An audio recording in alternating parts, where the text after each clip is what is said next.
Hello everyone, আমি Sneha and again welcome back to my channel. তো সবার প্রথমে বলে নিচ্ছি সরি, কারণ আমি কিন্তু ব্লগগুলো দিতে অনেক দেরি করে ফেলেছি। তো দেখো, এটা কিন্তু ছিল পুরীর লাস্ট দিনের ভিডিও। তো সবার প্রথমে কিন্তু আমরা পুরী থেকে বাসে উঠে পড়েছিলাম। একটা ট্রাভেল এজেন্সির সাথে কিন্তু আমরা কথা বলে নিয়েছিলাম আগে যে আমাদের ঘুরতে কোথায় কোথায় নিয়ে যাবে না নিয়ে যাবে। তো এটাই ছিল কিন্তু লাস্টের দিন, আমরা চুজ করেছিলাম লাস্টের দিনে আমরা পুরী থেকে রওনা হব। তো দেখো, কথা মতো কিন্তু আমরা বাসে উঠে পড়েছি। আর এখান থেকে চলে এসেছিলাম আমরা চন্দ্রভাগাতে। আমরা এখানে চন্দ্রভাগাতে নেমেও ছিলাম, অনেক ফটো ফটো ক্লিক করে তারপরে কিন্তু আমরা আরেকটা জায়গায় চলে গেছিলাম। আর এটা ছিল কিন্তু কোনারক। তো কোনারকে গিয়ে কিন্তু আমাদের একটু হেঁটে নিতে হয়েছিল। সবার প্রথমে হেঁটে হেঁটে কিন্তু আমরা অনেকটা গিয়েছিলাম। তো দেখো, আমি আর ভাই এখানে যাচ্ছি, আর আমি ভাই কিন্তু আজকে আমরা ম্যাচিং ম্যাচিং করে ড্রেস পরেছিলাম। ও হোয়াইট অ্যান্ড ব্ল্যাক, আর আমিও কিন্তু ছিলাম হোয়াইট অ্যান্ড ব্ল্যাক। তো দেখো, যাওয়ার প্রথমেই কিন্তু ওখানে একটা বাজার পড়েছিল। এখান থেকে আমি বুনুর জন্য একটা কানে যে হয় একটা ট্রেন্ডিং এ চলছে এই জিনিসটা কিনে নিয়েছিলাম। আমার বুনু কিন্তু ফোন করে বলে দিয়েছে যে এটা কিন্তু আমার জন্য নিয়ে আসতে হবে। তো আমি এটা কোথায় রাখবো সেজন্য আমি পরে পরে ঘুরছিলাম। যেহেতু আমি প্রথমে কানে দিয়েছিলাম কিন্তু অনেকটা ব্যথা করছিল দেখে তারপর আমি গলায় রেখেছিলাম। এন্ড দেন দেখো, এখানে কিন্তু আমরা দাঁড়িয়ে গেছিলাম কোনারকে টেম্পলটা দেখার জন্য। আর এখানে অনেক লম্বা লাইন ছিল। আর আমরা যেহেতু বাসে করে এসেছিলাম তো আমাদের অতটা প্রবলেম হয়নি। আর ওরাই কিন্তু আমাদের ডেকে ডেকে বলছিল তোমরা আগে যাও, তোমরা আগে যাও। তো দেখো, এখান থেকে আমার ভাইস্তা আবার কিনে নিয়েছিল এই জিনিসটা, আর এটা কিন্তু খুব সুন্দর করে ঘুরছিল।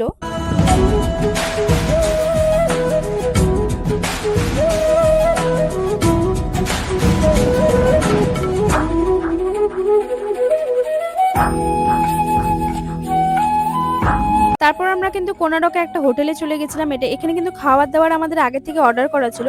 তো গিয়ে এখানে কিন্তু আমরা বসে গেছিলাম, ওই যে মাসি, মেসো, দাদু, আমি, ভাই সবাই কিন্তু একসাথে বসে খাচ্ছিলাম। আর এখানে কিন্তু আমরা বাঙালি থালি নিয়েছিলাম একটা, আর খুব টেস্টি ছিল খাবার দাবারগুলো। আর আমাদের বাসে কিন্তু অনেকজন দেখো ওখানে নাচানাচি করছিল, যেহেতু খুব সুন্দর সুন্দর গান চালাচ্ছিল। আর ওরা আই থিঙ্ক বিহারি ছিল, ওরা কিন্তু খুব সুন্দর সুন্দর গান চালাচ্ছিল।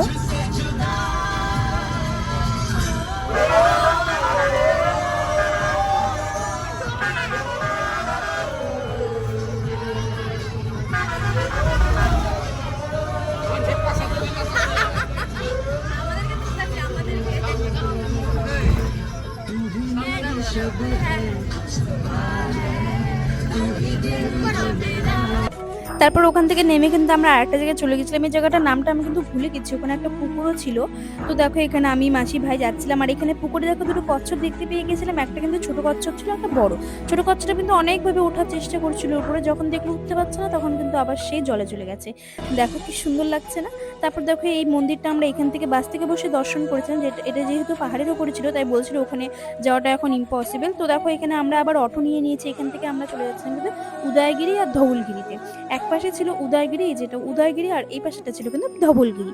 তো ওখানে আমাদের সাথে দেখবে আরেকজনের দেখা হয়ে গেছিল। তো দেখো, এখানে কিন্তু দেখা হয়ে গেছিল একটা মাংকির সাথে। আর এখানে কিন্তু অনেক ছিল। আর এখানে আমরা খেয়ে নিয়েছিলাম একটা জুস, যেটাতে কিন্তু পুদিনা ছিল, অনেক কিছু ছিল। আর এত টেস্টি ছিল না জুসটা, এখনো আমার লেগে আছে মুখে।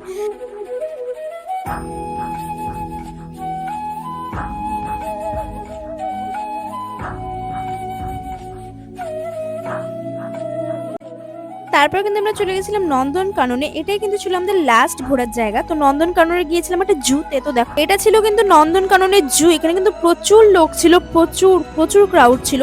তো দেখো, সবার প্রথমে গিয়ে কিন্তু এখানে দেখে নিয়েছিলাম একটা ময়ূর, সরি দুটো ময়ূর দেখেছিলাম। তারপর কিন্তু এখানে অনেক রকম পাখি দেখতে পেয়ে গেছিলাম। দেখো, এটা জানি না কি পাখি ছিল না কি ছিল, ভুলে গেছি। তো দেখো, এখানে এই রাস্তাটা কি সুন্দর ছিল, এখানে ফটোশুট করলে দারুণ লাগবে। দেখো, দুপাশ দিয়ে গাছ। আর এখানে কিন্তু ওরা খুঁজছিল ওখানে কি আছে না আছে। তারপর কিন্তু দেখতে পেয়ে গেছিলাম জলহস্তি। আমি এতদিন নাম শুনেছি জলহস্তি জলহস্তি, কিন্তু আমি কখনো দেখিনি। তারপর আরেকটা জিনিস দেখো, এই যে জিরাফ, আমরা জিরাফ দেখতে পেয়ে গেছিলাম। আমি কিন্তু জিরাফ এর আগে কখনো দেখিনি।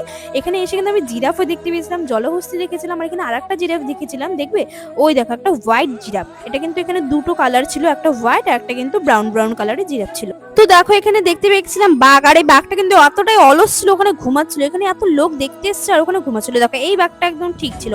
ওর বারবার করে কিন্তু হেঁটে হেঁটে দেখাচ্ছিল, একবার এদিক থেকে এদিকে যাচ্ছে, একবার এদিক থেকে এদিকে যাচ্ছে। দেখো, আরেকবার যাচ্ছিল ওদিকে। কি সুন্দর! এটা কিন্তু খুব বড় ছিল দেখতে বাঘটা। আমরা কিন্তু দার্জিলিংয়েও দেখেছিলাম বাঘ। আর এখানে দেখো একটা হোয়াইট বাঘ দেখেছিলাম। আমি আগে প্রথমে ভাবতাম হোয়াইট বাঘ হয়তো হয় না, বাট ওখানে গিয়ে দেখলাম বাহ, হোয়াইট বাঘও হয়। তারপর আমরা বাসে চলে এসেছিলাম। এসে কিন্তু এখানে আমি আর ভাই কিন্তু এখানে ম্যাড অ্যাঙ্গেল খেয়ে নিয়েছিলাম। আর এই ম্যাড অ্যাঙ্গেলটা কিন্তু আমার হেভি টেস্টি লাগে খেতে আর খুব ভালোও লাগে। আমার আর ভাইয়ের দুজনের কিন্তু ফেভারিট ছিল। তারপরে একটা চলে গেছিলাম আমরা হোটেলে খাওয়া দাওয়া করতে। আর এখানে দেখো আমার চোখ মুখের কি অবস্থা, এত শরীরটা টায়ার্ড লাগছিল। তারপর কিন্তু ঠিকভাবে কোনো ভিডিওই করা হয়নি।